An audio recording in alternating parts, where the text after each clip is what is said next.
Welcome to the Encounter Community Church virtual service. My name is Ken Butler Jr. I'm the pastor here at Encounter Community Church. And no doubt, it's still probably on our minds what's happened at our Capitol last Wednesday.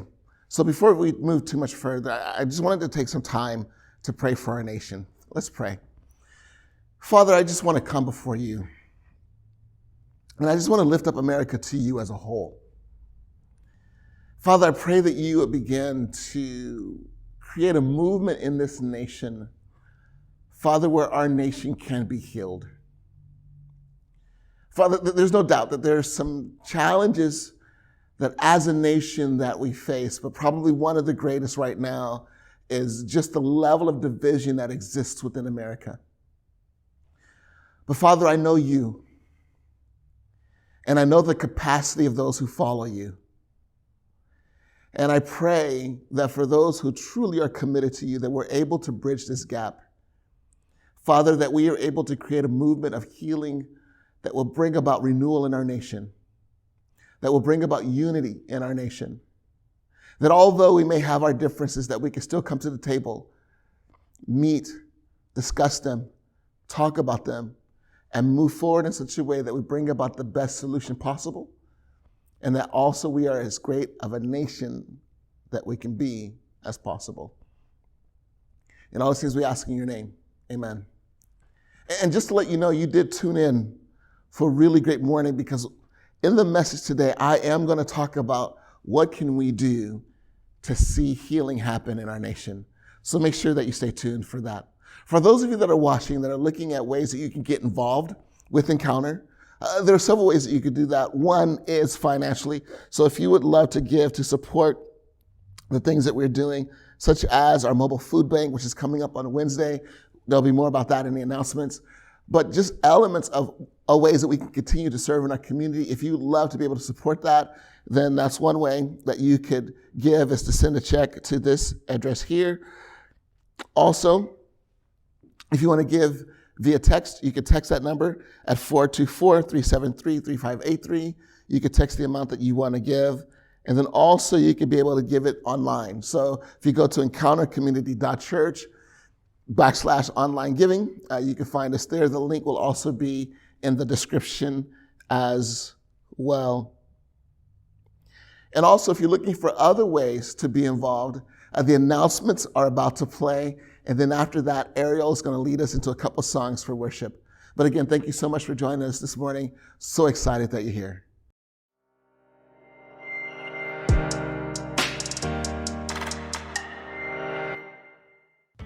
Thank you so much for joining us for the Encounter Community Church virtual service. We're so excited to have you with us this morning. Our services remain virtual only. Please be praying for us as a nation as we battle COVID-19.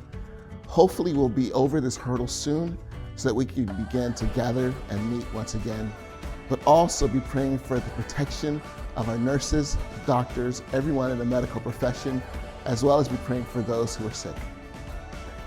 The mobile food bank is this coming Wednesday from 9 a.m. till 11 a.m. If you're hungry, or if you know of someone else who's hungry, please come out and pick up food. If they cannot come, feel free to come up and pick out food for them. We just want to let you know that the LA Regional Food Bank has been giving us bulk items over the last few months, so it will be easier for you if you bring a dolly, a wagon, or a cart. That way you can be able to transport it to your car. If you would like to volunteer this Wednesday to help us pass out food, please show up at 8 a.m. On January 31st at 12:30 p.m., we will have our town hall meeting via Zoom.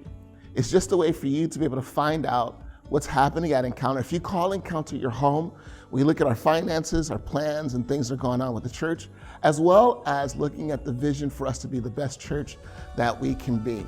Again, that is going to be via Zoom. The meeting ID and the passcode are on the screen.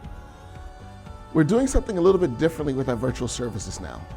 For those of you that would love to have a conversation after the service about the message, then what we'll do is when the message is done and we close out the service, we'll provide some discussion questions for you to be able to use to interact with your family or friends or whoever's in the room with you. If you would love to stay connected with the things that are happening at Encounter Community Church, then text @signup ECC to 81010. That way, when things come up, for example, when we decide to start having services once again, you'll be one of the first to know. If you would like to follow along with today's message, then place your phone in camera mode, aim it at the QR code that you see on the screen. A link will pop up. Push that link and you'll have access to our sermon notes as well as to the announcements today. Again, thank you so much. We're so excited to have you with us this morning.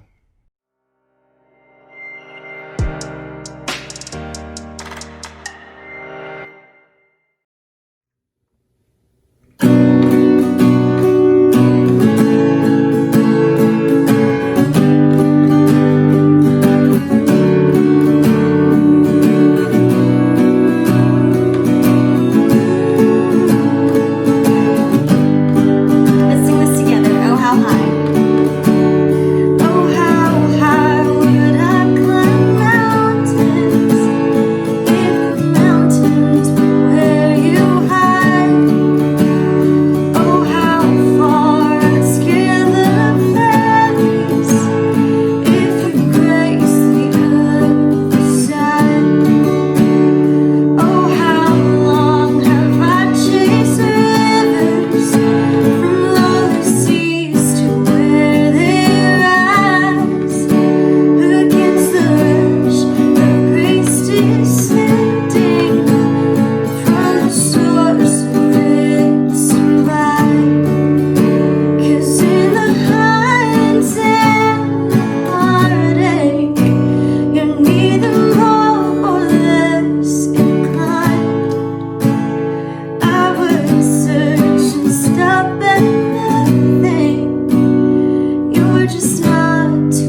just invite you into this word today. I ask that you speak to us. In Jesus' mighty name we pray. Amen. So we are in a series called Launching the New You. And so we started this last week, and again, it's a New Year's kind of a motivational kind of thing. Every year for New Year's, we love to look at the idea of developing new habits in our lives, how we grow and develop in our lives. And really what we wanted to do for this series, because I think this is more important now than ever, is how can we take what we learned in 2020 so that we can implement them into our lives and be who God has called us to be in 2021? How do we take the steps and do that? So here's what we said last week. This was our main point. Things will never be different as long as I am the same. Things will never be different as long as I am the same. So the idea behind that was, let's make a commitment to really look at how our lives could change, because a change of the calendar, we said a flip of the calendar means nothing if there's not a flip of our lives. So let's make the commitment to look at how we could take steps, personal steps of development, personal steps of growth, personal steps to becoming the person that God has called us to be.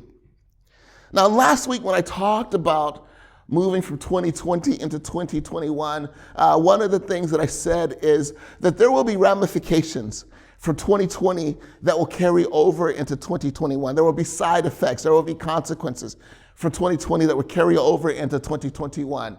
I had little idea, I had no idea about what would happen on Wednesday. And I don't know about you, but I sat there and I watched the whole thing going, what is this? Like what's going on with our nation? As I watched this, my mind was blown.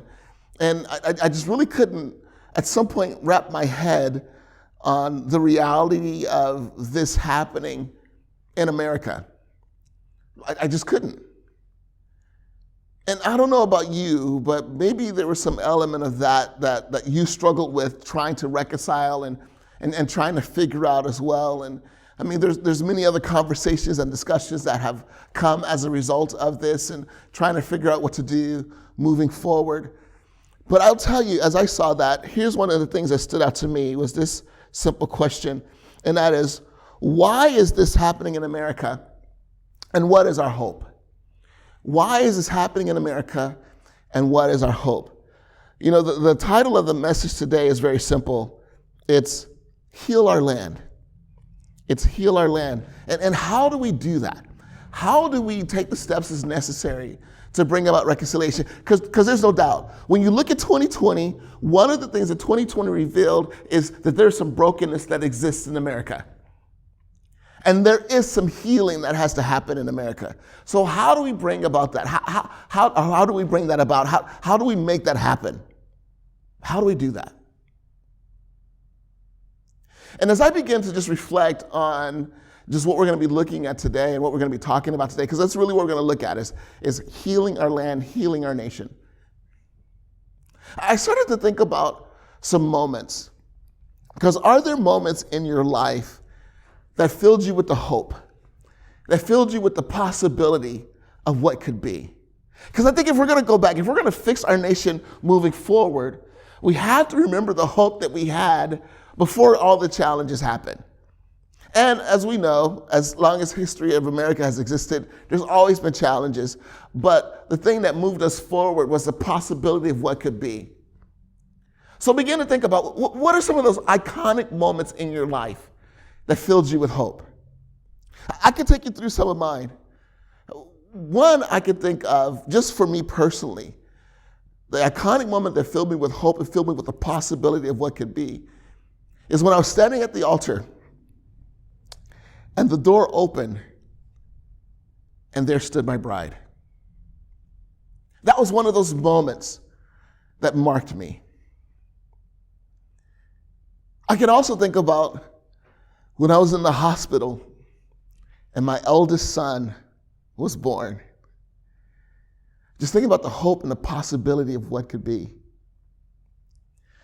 And then 4 years later, my youngest daughter was born. And just looking at the hope and the possibility of what could be, not just in them, but in me. Who could I be? And then in 2010, we had the opportunity to fly to Ethiopia and pick up 2 kids that we adopted. And we flew home. And I remember the next morning waking up and we were all exhausted because of the travel experience that we had the day before. But I remember being in the backyard and the kids are running around, playing with each other. And I just remember thinking about, man, God, you've given us these kids. These are our kids. God, I just really hope that I could be the dad that they need me to be. And I just began to think about the possibilities of what could be. And those are the iconic moments that we begin to just imagine and envision moving forward, that challenge us to think about what we could be. And not only that, think about those iconic moments that maybe we had as a nation that stood out to you, that opened the door of possibility for you. Again, I'll give you some examples of things that stood out for me. I remember in 1984, I was a freshman in high school. Don't say a word about my age. But I was a freshman in high school. And I remember sitting on the bus stop getting ready to go to church. As I'm sitting on the bus stop, the bus comes by, and on the side of the bus is the sign of the Olympics. Because remember, that year, Los Angeles hosted the Olympics. And one of the things that was so beautiful about that was just looking at how LA was able to come together to present this incredible experience for athletes and for people around the world, and what brought us together, what we were able to build and to do. It just reminded me of the possibilities of what could be when mankind comes together, or when we come together. Or what about 40 years ago? And I can't believe that this is 40 years ago, but 40 years ago, in 1981, Space Shuttle Columbia took its maiden flight at launching the Space Shuttle era. And again, looking at the possibilities of what could be. And then when they retired the Space Shuttle, I remember we took our kids to Long Beach and we watched the 747 fly over with the Space Shuttle on top of it, just being amazed by that. And then not only that, a few days later, we were standing in Inglewood as the Endeavor went by on its way to the California Science Center. And again, just being amazed, seeing it close up and just seeing the possibilities of what we are capable of as a nation. And then I'll tell you some other things that filled me with hope.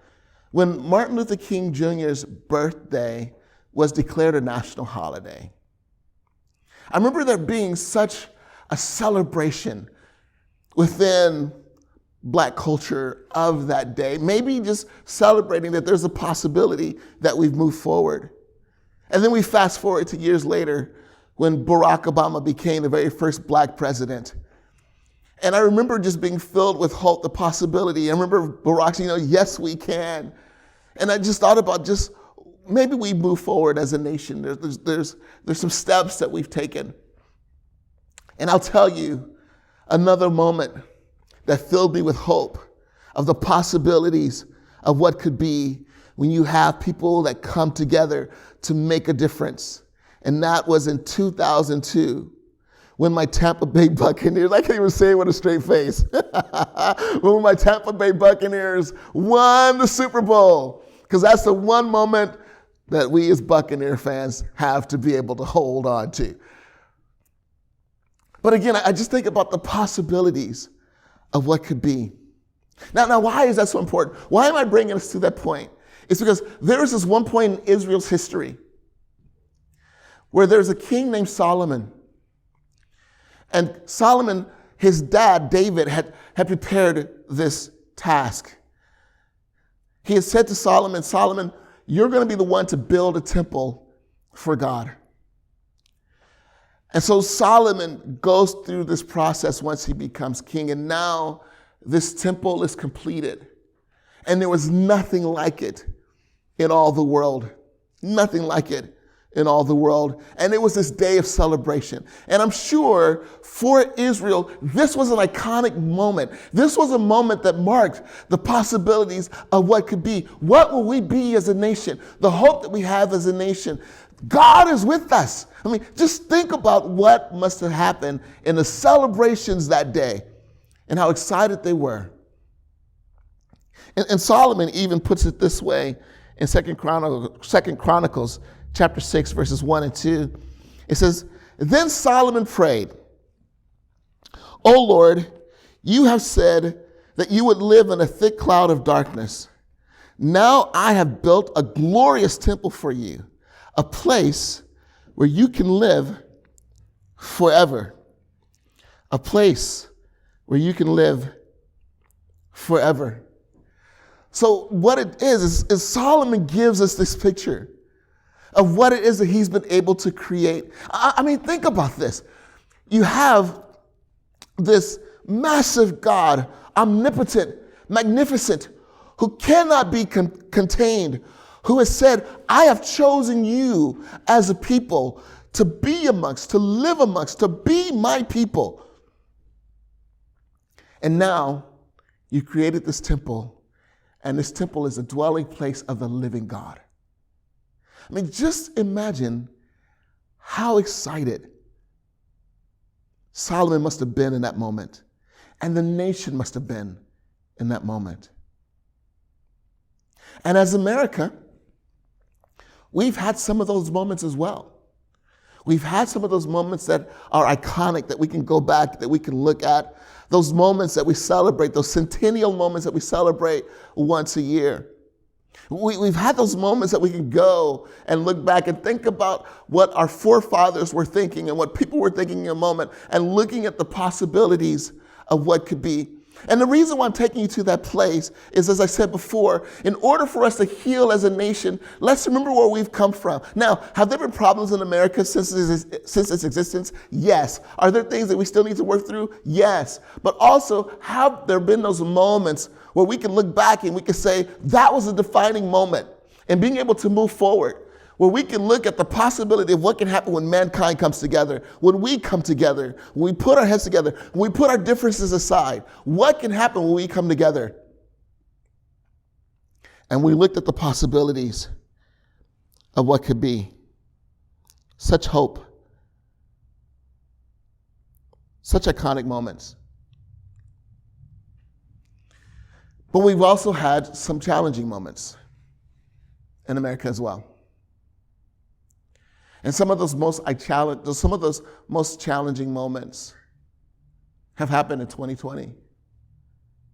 Those moments where we looked and we just said, no way. I just can't believe that this is happening.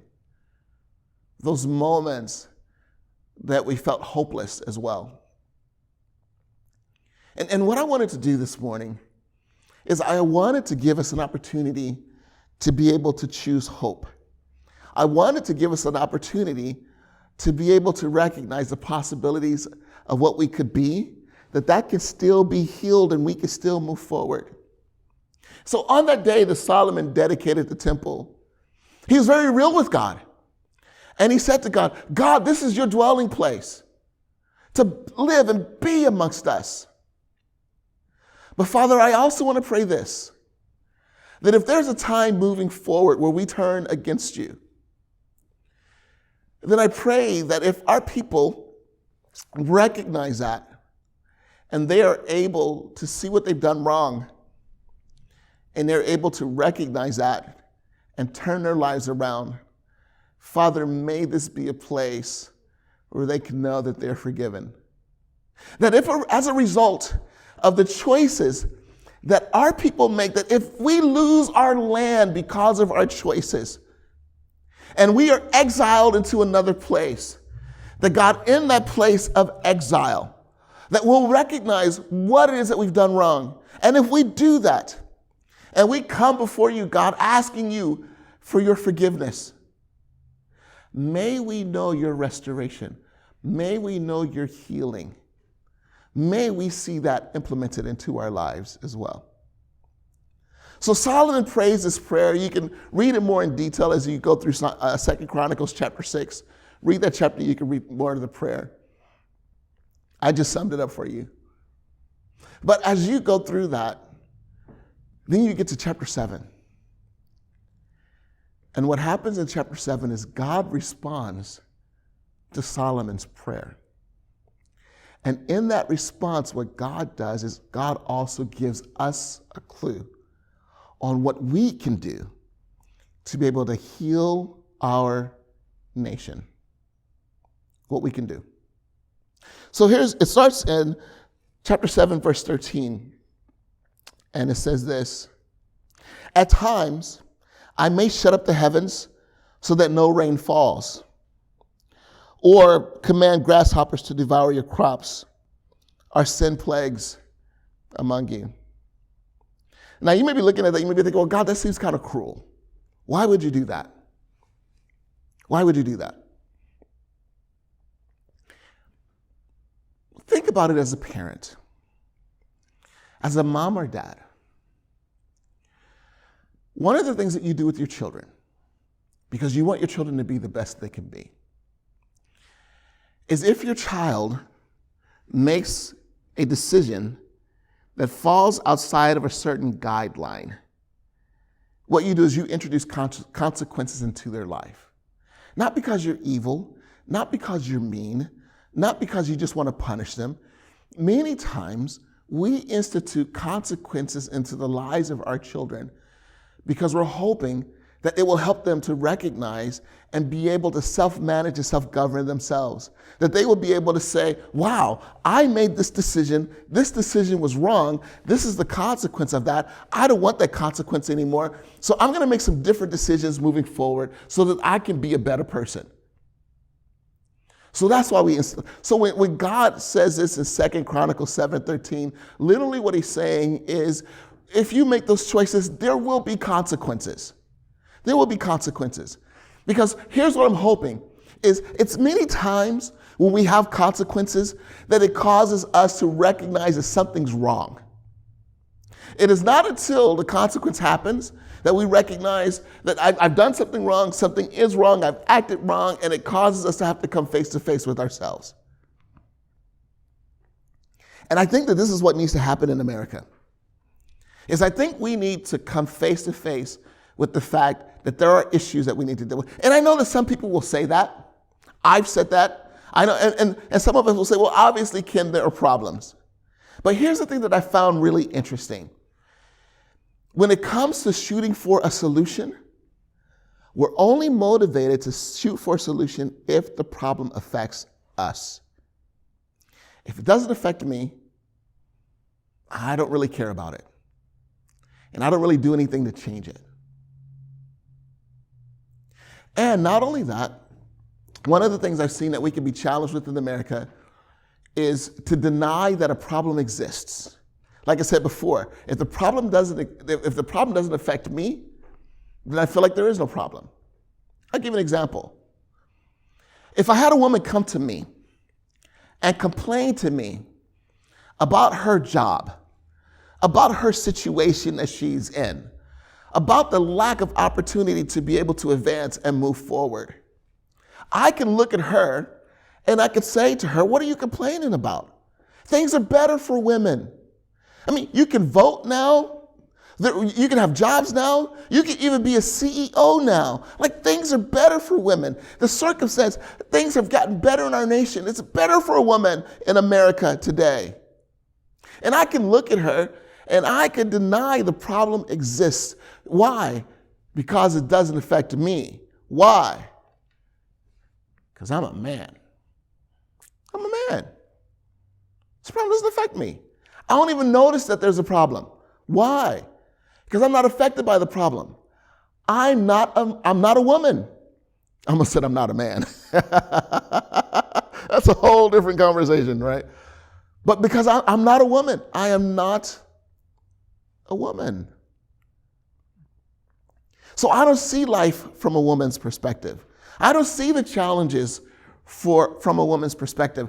I don't see the brokenness in our society from a woman's perspective. I don't see the difference in what a woman makes compared to that of a man who works the same position as a man. I don't see that because I am not a woman.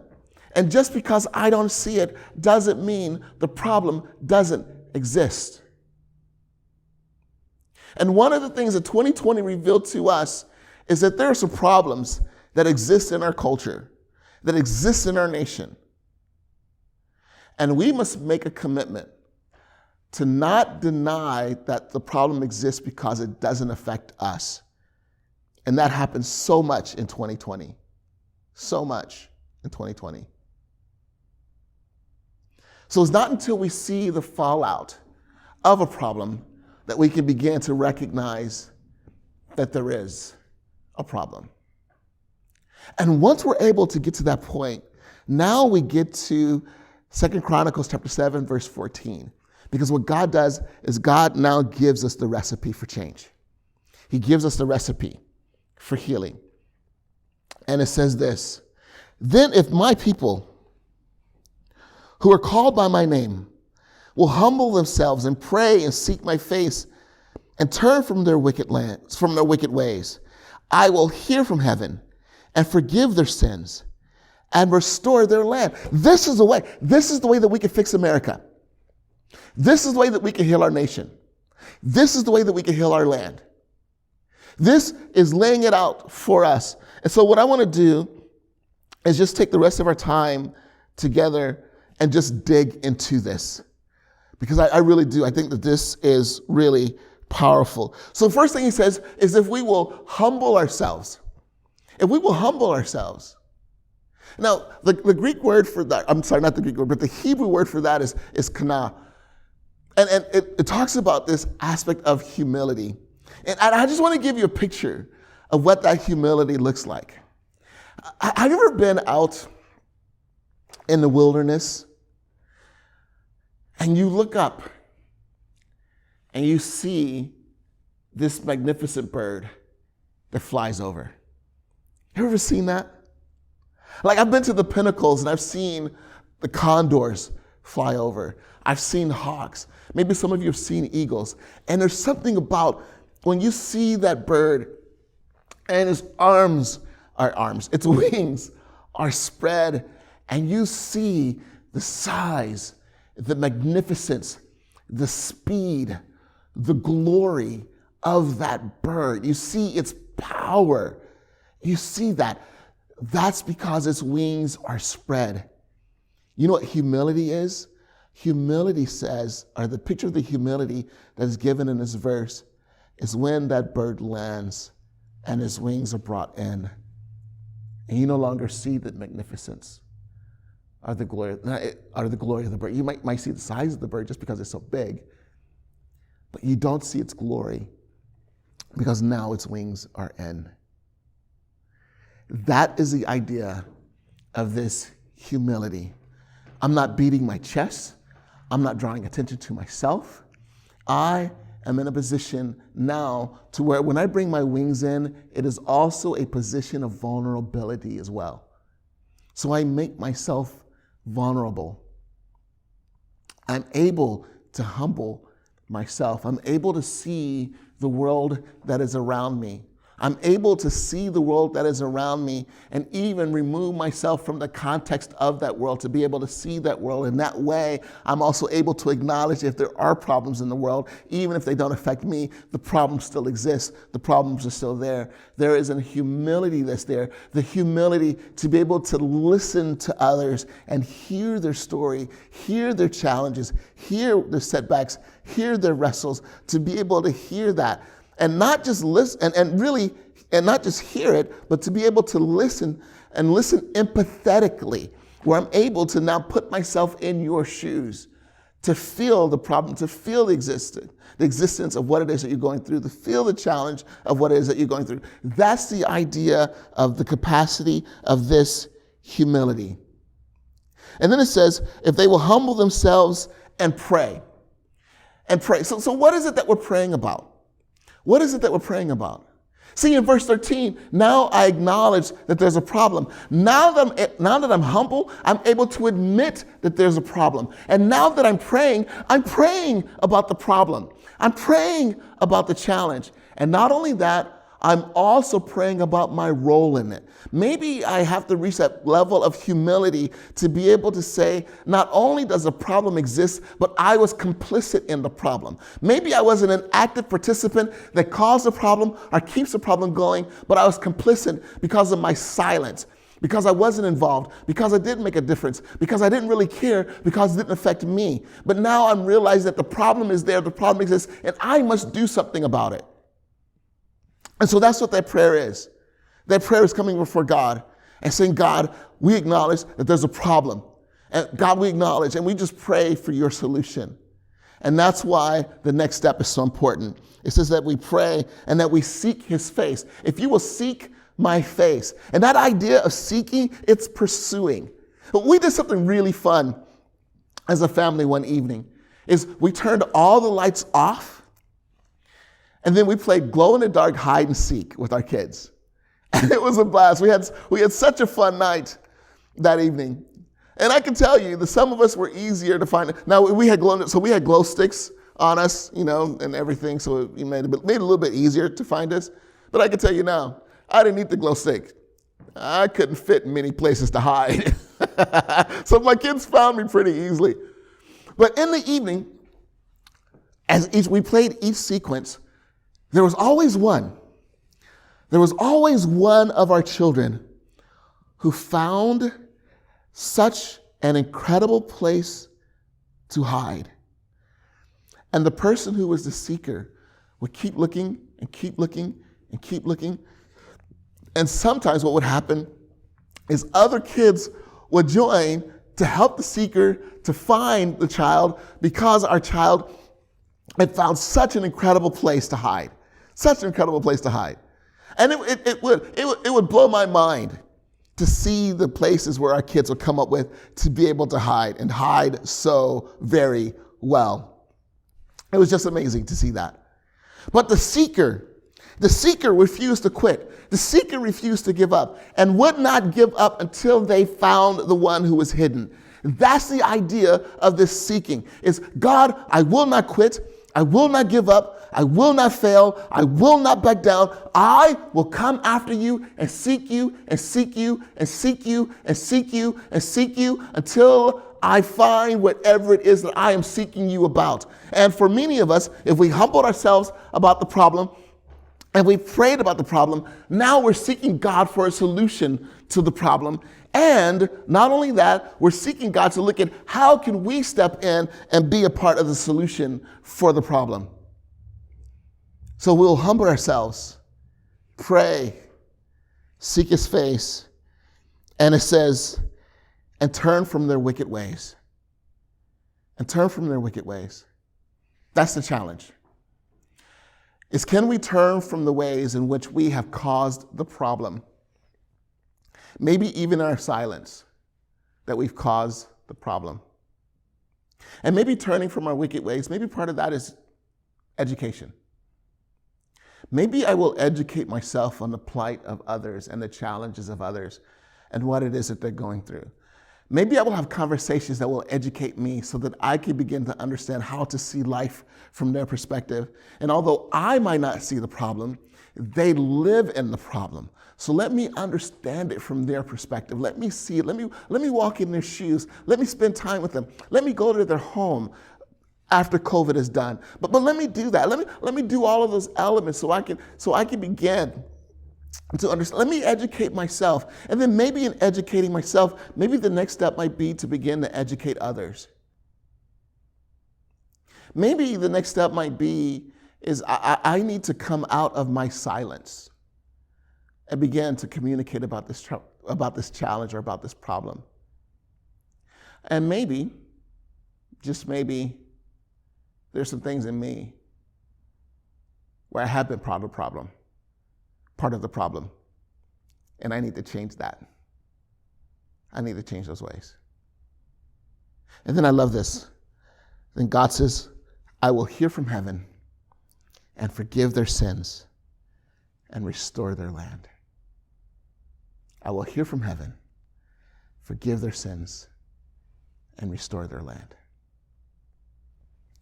So humble ourselves. Let's be able to admit that there is a problem. And maybe that we're even part of it. Pray about the problem. Pray about our role. Pray about the solution. Seek God for the solution. And what can we do to be different? What is God calling us to do? Then turn from those ways.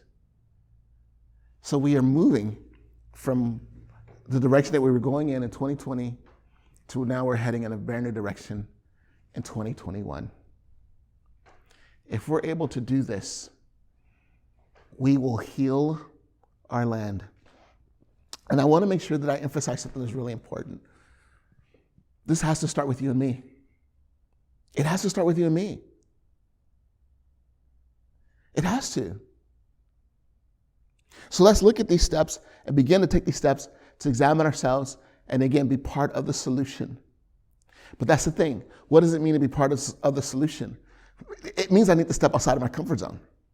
See, one of the things that has been the challenge for the church in 2020, that 2020 kind of revealed, is 2020 revealed how important worship is to us. Now, let me change that. 2020 revealed how important going to church is for us.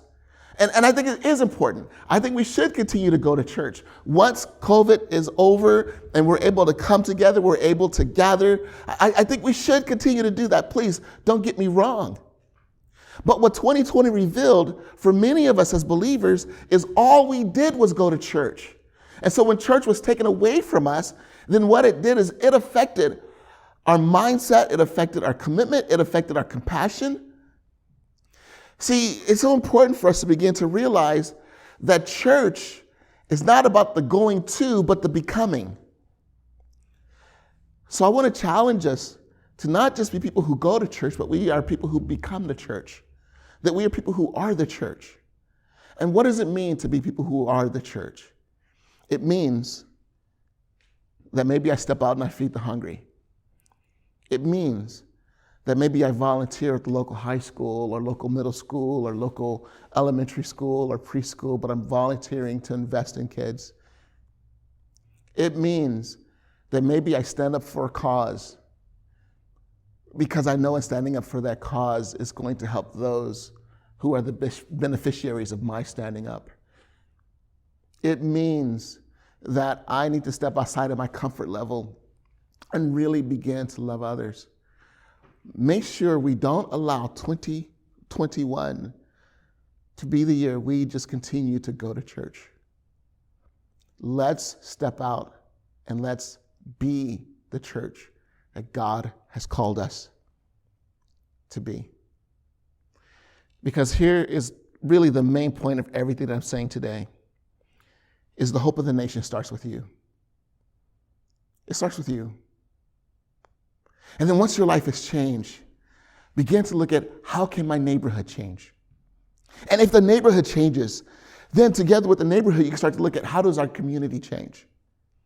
And then once the community changes, then you come together and you begin to look at how does our city change? And once the city changes, then we begin to look at how does our county change? And then once the county changes, we begin to look at how does our state change. And then once we change the state, then we begin to look at how does our nation change. And then once we change our nation, how does the world change? How does the world change? 2021 has got to be the year that we decide I am going to be a part of something bigger than myself. 2021 has got to be the year that we decide I'm going to begin to leave a legacy. 2021 has got to be the year that we decide to get involved. Because if we call ourselves, for those of you that call yourself a Christian, that's what you're called to do, is you are called to get involved. Your calling isn't just to believe and go to heaven. You are called to get involved. You are called to make your life count. You are called to leave this world a better place. You are called to share the love of Jesus Christ to others. You're called to do that. The hope of the nation starts with you. And then you branch out and you show his love. Father, I thank you. I thank you for the challenge that you've given us. And I pray today is the day that we say yes. Yes to your call, yes to your challenge. I pray that today is the day that we really examine ourselves to recognize, are there ways that we're complicit? Are there ways that we're part of the problem? Are there ways that we are compliant? Are there things in our lives that allow the problems in our nation to exist? And then, Father, how can we be a part of the solution? My prayer is that today will be the day that we say yes to you, yes to your call. And all these things ask in your name. Amen. It is possible. We can be that great nation. So let's respond to what God is calling us to do.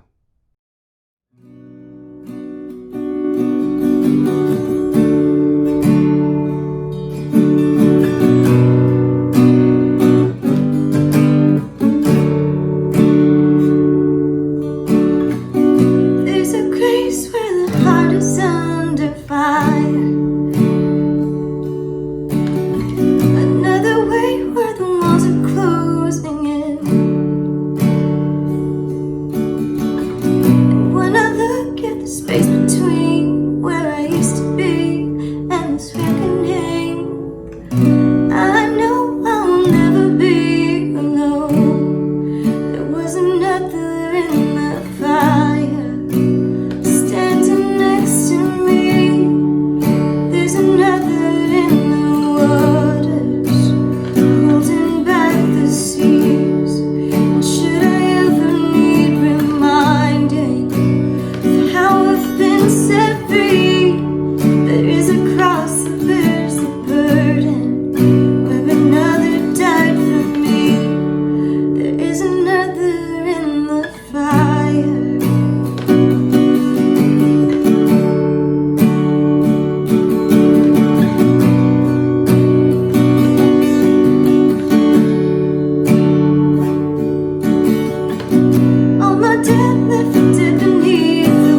okay, this is the moment that I really want to encourage you to begin thinking about your next step.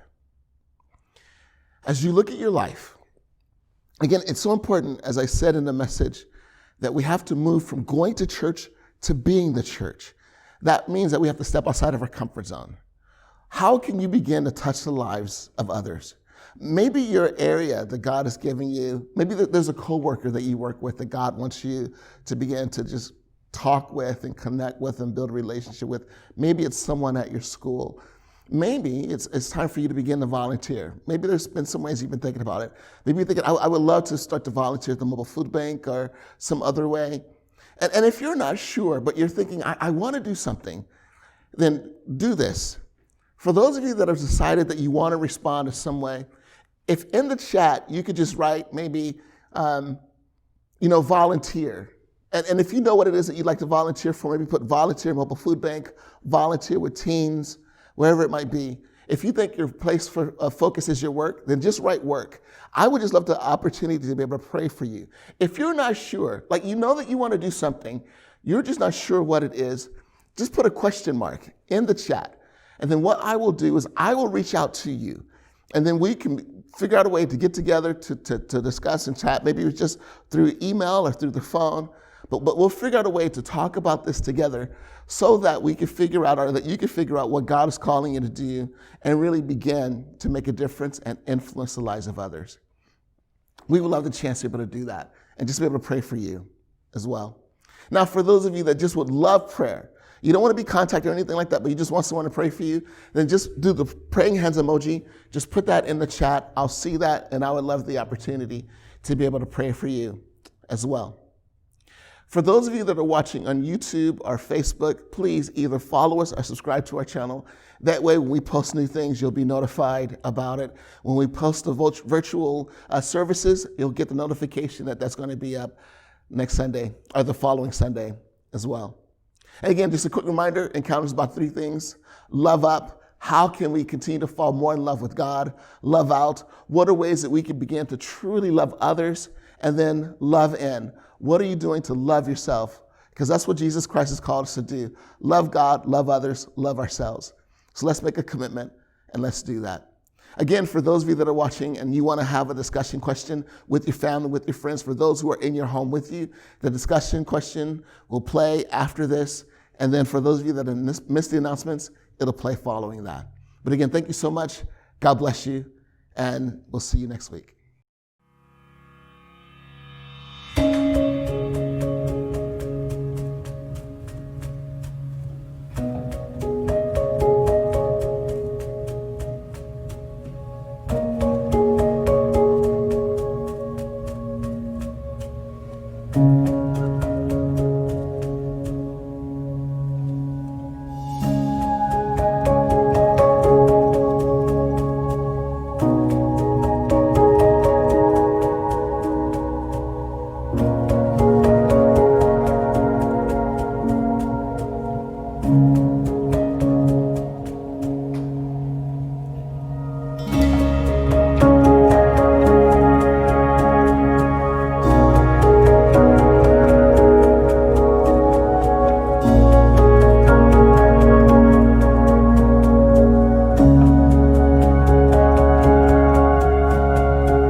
Thank you so much for joining us for the Encounter Community Church virtual service.